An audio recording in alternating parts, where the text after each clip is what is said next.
మనం మధురంగా ఉన్న దాన్ని కూడా చేదుగా మార్చుకునేస్తాం.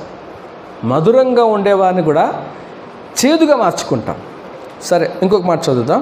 రూతు గ్రంథం 1వ అధ్యాయం 20వ వచనం. రూతు గ్రంథం 1వ అధ్యాయం 20వ వచనం. రూతు 1వ అధ్యాయం 20.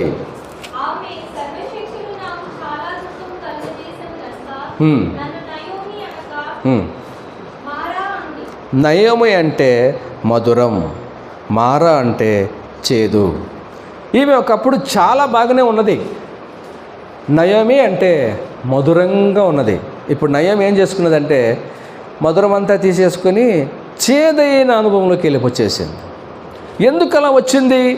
ఎప్పుడైతే ఈమె బెత్లెహేములో ఇశ్రాయేలీల మధ్యలో దేవుని ప్రజల మధ్యలో ఉన్నదో అప్పుడు చాలా బాగానే ఉన్నది, చాలా మధురంగా ఉన్నది ఈ స్త్రీ.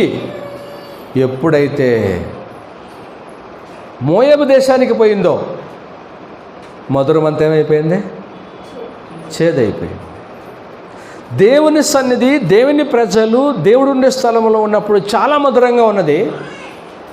ఎప్పుడైతే లోకములోకి వెళ్ళి కలిసిందో, లోకస్తులతో సహవాసం సంబంధం పెట్టుకున్నదో, వాళ్ళతో కాపురం ఉన్నదో, ఉన్న మధురం అంతా పోయేసి చేదుతో నింపబడింది. మరల వచ్చి అంటుంది, ఏమంటుందంటే ఆమె, మధురంగా ఉన్న నన్ను దేవుడు చేదుగా మార్చేసిండు ఆమె. ఎవరైనా మధురంగా ఉంటే చేదుగా మారుస్తారా? మనమే మార్చుకోం కదా, దేవుడు మారుస్తాడా? మనకే చాలా మంచిగా మధురంగా ఉన్న మనం చేదుగా మనకే ఇష్టం లేదు. అలా దేవుడు మారుస్తాడా? చూడండి.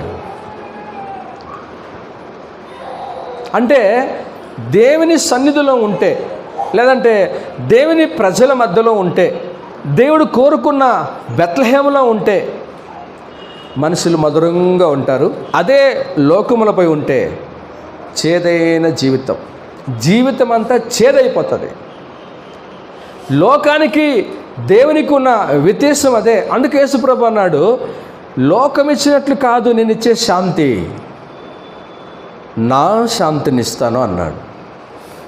కాబట్టి లోకం నీకు ఇచ్చేదేమిటి? చేదు. యేసు ప్రభు నీకు ఇచ్చేదేమిటి?